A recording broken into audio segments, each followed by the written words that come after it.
Bonjour tout le monde. Aujourd'hui, on va vous présenter une nouvelle leçon. C'est l'attribut du sujet, présenté par la maîtresse Léla du groupe scolaire L'Ange Bleu. Alors, c'est quoi l'attribut du sujet? Partons de cet exemple. Mehdi est courageux. Le mot courageux donne des renseignements sur Mehdi. On peut dire qu'il attribue la qualité de courageux à Mehdi. Et puisque le Mehdi est le sujet de la phrase, c'est d'où l'appellation l'attribut du sujet.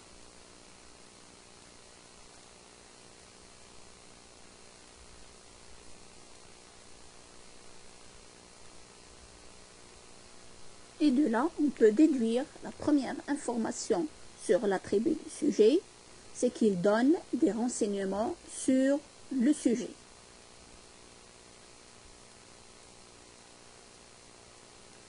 Si on enlève l'attribut du sujet, la phrase devient Mehdi est.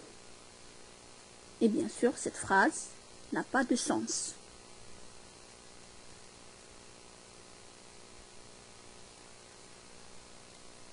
Et de là, on peut déduire la deuxième information sur l'attribut du sujet, c'est que l'attribut du sujet est essentiel dans la phrase. On ne peut pas le supprimer. Alors maintenant, regardons le verbe de la phrase.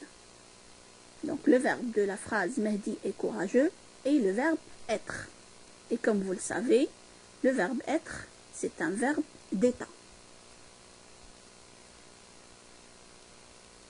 Les verbes d'état sont être, paraître, sembler, rester, demeurer, devenir, avoir l'air et passer pour. Donc je peux remplacer le verbe être dans la phrase Mehdi est courageux par n'importe quel verbe d'état. Je peux dire Mehdi paraît courageux, Mehdi reste courageux, ainsi de suite. Donc je vous conseille d'apprendre ces verbes d'état, ça va beaucoup vous aider. Donc de là, on peut déduire la troisième information sur l'attribut du sujet, c'est que l'attribut du sujet se trouve après un verbe d'état.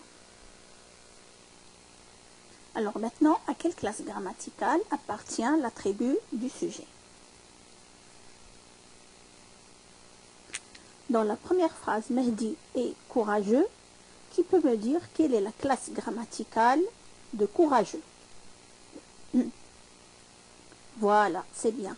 C'est un adjectif qualifié. La deuxième phrase maintenant, le chien reste un animal dangereux. Quelle est la nature grammaticale ou bien la classe grammaticale de un animal dangereux? Oui, c'est un groupe nominal.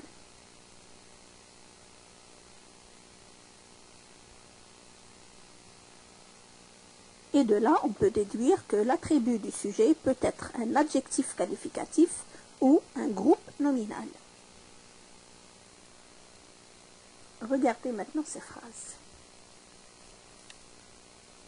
Mehdi est un beau garçon. Donc Mehdi, c'est masculin singulier et le groupe nominal un beau garçon est aussi masculin singulier. Malek est une belle fille. Malek est féminin singulier. Une belle fille est aussi féminin singulier. Les garçons sont courageux. Les garçons, c'est masculin pluriel. Et l'adjectif courageux est aussi masculin pluriel.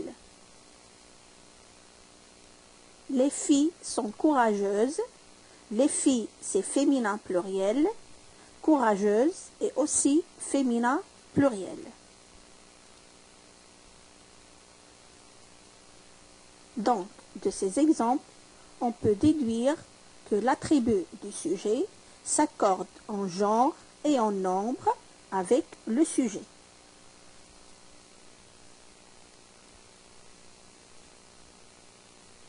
Alors maintenant, récapitulons ensemble tout ce qu'on a dit sur l'attribut du sujet. L'attribut du sujet donne des renseignements sur le sujet. Il est essentiel dans la phrase, c'est-à-dire qu'on ne peut pas le supprimer. Il se situe après un verbe d'état.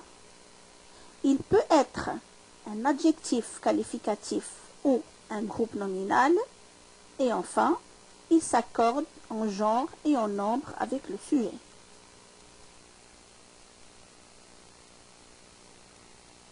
Deux astuces pour ne pas confondre attribut et COT.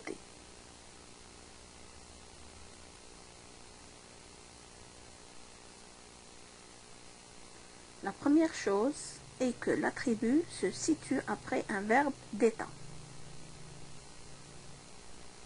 Exemple, cet homme est un grand magicien et est un verbe d'état.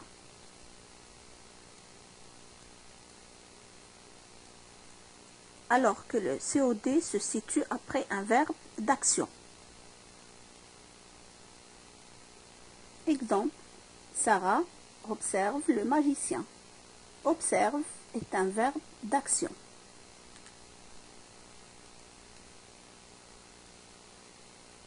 Deuxième astuce, c'est que je peux mettre le signe égal entre le sujet et l'attribut. Exemple, cet homme égale un grand magicien. Alors que je ne peux pas mettre le signe égal entre le COD et le sujet. Je ne peux pas dire Sarah égale le magicien. Merci pour votre attention et à la prochaine vidéo, Inch'Allah.